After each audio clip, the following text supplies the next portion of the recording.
আমি আমি দাঁড়িয়ে আছি একটা চা স্টলে।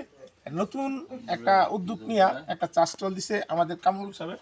সে তরুণ উদ্যোক্তা হিসেবে একটা চা দিছে, মানে একটু ভিন্নভাবে চাটা তৈরি করছে। যেমন এই কাঁচামরিচ সহ বিভিন্ন ধরনের কালিজিরা সহ আদা এগুলি দিয়ে একটা নতুন চা তৈরি করছে, এবং সাথে দিয়ে এখানে যে তেঁতুল আছে তেঁতুল এগুলি দিয়ে একটা চা তৈরি করে নতুন, এটা বুলেট চা। এবং এখানে আছে মালাইকারি চা, যে দুধের শট দিয়ে তৈরি করে মালাই চা এবং লাল চা। তো আমি আমাদের যারা এই দোকানের কাস্টমার তাদের সাথে কথা বলবো। আপনারা তো এই চার সুনাম শুনে এখানে আসছেন, যে চাটা খাইতে কেমন লাগে?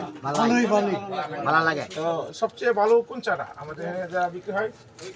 বুলেট চা, বুলেট চা দেশি গাভীর দুধ দিয়ে যে চাটা তৈরি করে মালাইকারি চা, এই চাটা অনেক সুস্বাদু। আমরা রাত 12টা-1টা পর্যন্ত এখানে আসি, এবং যারা এই চাটা খান নাই তাদের সকলকে আমন্ত্রণ, একবার আইসা এই কামরুল খানের চা খেয়ে যান, দেখেন ভুলতে পারবেন না, প্রতিদিন আসবেন ইনশাল্লাহ।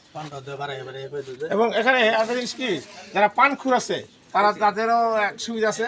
এখানে সুন্দর সুন্দর সে সুপারি দেখে থেকে সুপারি আনে, ভালো সাদা সুপারি, ফ্রেশ সুপারি, এবং কয়েক জাতের যত আছে এখানে রেড লিপ, নুরানি, হাকিমপুরি এবং রতন সহ বিভিন্ন ধরনের 8-10টা আইটেমের জর্দা এখানে বিক্রি হয়।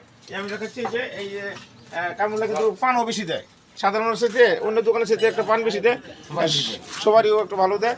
তো এখানে পানখুর এবং চাখুর, যারা অরিজিনালি পানখুর এবং চাখুর, তারা এখানে আসে এবং আসে এই পানের এবং চার সুন্দর স্বাদ গ্রহণ করে। এবং এখানে রাত 12টা পর্যন্ত আড্ডা চলে। তো এটা আসলে আমি মনে করি যে একজন তরুণ উদ্যোক্তার নতুন একটা প্রকল্প, একটা মানুষের কর্মসংস্থানের জন্য একটা চা স্টলই যথেষ্ট। তো এই সুবাদেই অবস্থান। এমন একটা বেকার ছেলে ছিল, সে তার বেকারত্ব দূর করতে যায় সে শুধু একটা চা স্টল দিছে, শুধু তার মধ্যে একটা আইটেম বানাতে তার লোকেরা হয়ে রয়েছে। তো এরকম যারা নতুন নতুন আইটেম